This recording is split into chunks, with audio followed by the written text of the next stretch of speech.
Little Red Riding Hood, a tale from Germany. Have you ever visited someone who was sick? How did your visit help that person?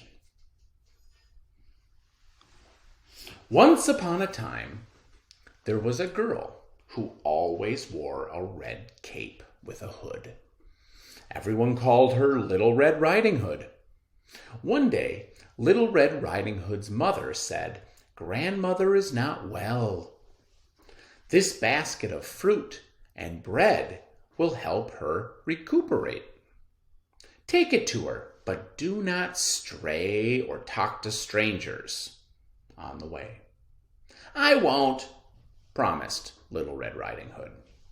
Then she skipped out the door and headed to Grandmother's house. As Little Red Riding Hood walked down the path, she came upon a wolf. "Good morning," said the wolf. "Where are you going?" "Oh, I'm going to comfort my sick grandmother," said Little Red Riding Hood. "Her house is in the woods at the end of this path."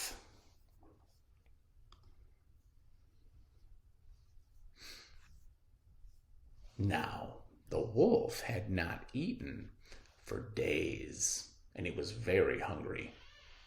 "This girl would make a fine snack," he thought to himself. "But if I'm clever, I can feast on the girl and the grandmother too."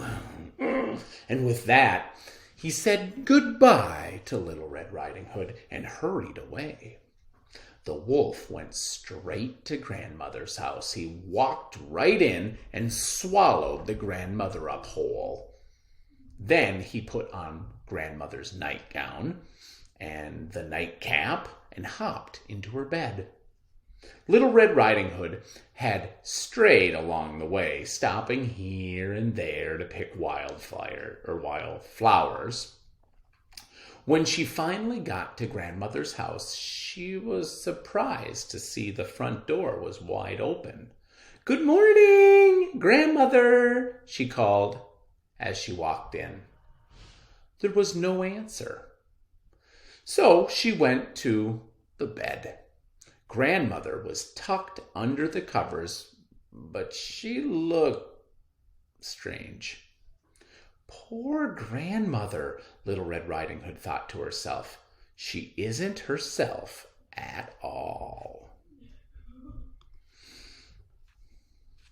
Little Red Riding Hood wanted to be as kind as she could to her sick grandmother. "Dear grandmother," she said with sympathy in her voice, "I'm so sorry you're sick. I've brought you some food to make you feel better." Then Little Red Riding Hood stared down at the hairy face in the grandmother's nightcap. "Grandmother," she blurted out, "what big ears you have." "All the better to hear you with, my dear," said the wolf, trying to sound like an old woman. "Grandmother," said Little Red Riding Hood, "what big eyes you have."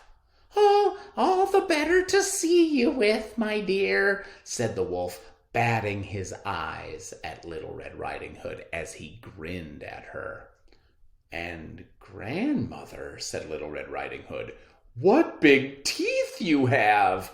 "All the better to eat you with," said the wolf, and he jumped out of bed and swallowed Little Red Riding Hood in one gulp. Then he went back to bed and started snoring loudly. Oops. Oh, there's one more page. Here, it's right here. There it is.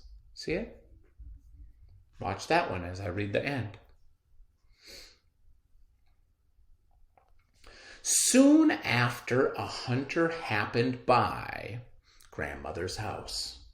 "Oh my, how loudly Grandmother is snoring today," the hunter said. I must see if anything's the matter." When the hunter walked into the house, he saw the wolf sleeping in grandmother's bed. But where's old grandma? The hunter wondered. Oh no, the wolf must have swallowed her whole. The situation was urgent, but the hunter knew just what to do. He slowly and carefully opened the wolf's jaws very wide. Out jumped grandmother. And Little Red Riding Hood, too. Thank you, they cried. You saved us. The brave hunter dragged the wolf away, and the wolf promised never to bother anyone again. Now, once the wolf was gone, grandmother ate the food in the basket and soon was feeling much better. And Little Red Riding Hood went back home without straying and certainly never talking to strangers, just as her mother had told her not to. Thanks, guys.